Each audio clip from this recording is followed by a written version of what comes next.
In 2008, the S&P 500 fell by around 38% over the course of the year. Over the course of the full financial crisis, from late 2007 through to mid-2009, gold rose approximately 25%, even as equities fell more than 50% peak to trough. Two assets, the same economic environment, moving in almost exactly opposite directions. That relationship, gold and stocks moving against each other when conditions get difficult, is one of the most documented patterns in financial markets. And understanding why it happens gives you a much clearer picture of what you're actually looking at when you pull up either of these charts. Before we get into it, if you're looking to start your investing journey in the UK with a head start, check out the link in the description for the best platform sign-up deals, including up to £500 in free shares. Not financial advice, your capital is at risk. Now, gold doesn't produce earnings. It doesn't pay a dividend. It doesn't generate any income at all, which raises an obvious question.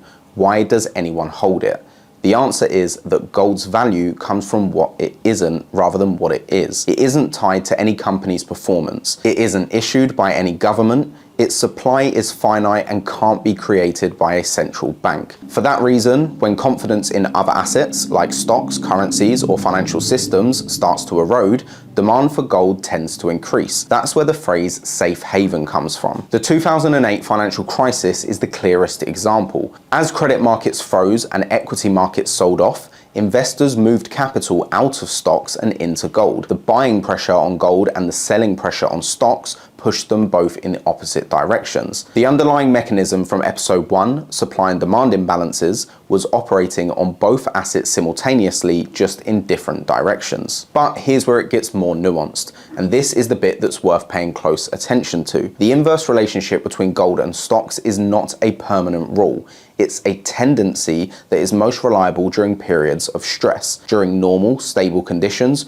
gold and stocks can and do rise together. The World Gold Council describes gold as an asset that is often correlated with the stock market during risk-on periods, when investors are confident, and tends to decouple and move inversely during periods of stress. And in fact, 2025 gave us a particularly unusual example of this. Gold rose over 60% across the year, which at the time was its best annual performance since 1979, while equity markets also posted significant gains, both assets rising strongly at the same time. Morgan Stanley noted this is an unusual dynamic, with gold and stocks moving in the same direction in a way that defies the typical safe haven framework. The drivers behind gold's 2025 rally were distinct from stocks. Central banks buying at record levels, de-dollarization efforts, geopolitical uncertainty.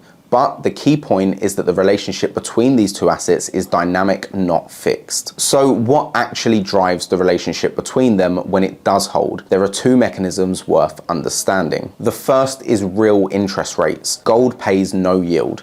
When real interest rates, that's nominal rates adjusted for inflation, are high, investors can earn meaningful returns from bonds and cash deposits. Holding gold has an opportunity cost. When real rates fall or turn negative, that opportunity cost shrinks. Suddenly, gold becomes more competitive as a place to store value, and demand increases. Research has shown a strong negative correlation between real interest rates and gold prices. When one rises, the other typically falls. It's one of the primary mechanical drivers of the gold price, and it connects directly to what central banks are doing with monetary policy. The second mechanism is risk sentiment, the same driver we looked at in episode 1. Stocks are risk assets. Their price reflects expectations of future corporate earnings and economic growth. When sentiment turns negative, when investors become fearful about the economic outlook, the natural response is to reduce exposure to risk assets and increase exposure to assets perceived as safe. Gold is the most widely held of those safe assets. So capital flows out of equities and into gold, and the inverse relationship appears. What you're watching on the chart in those moments is the same underlying mechanism.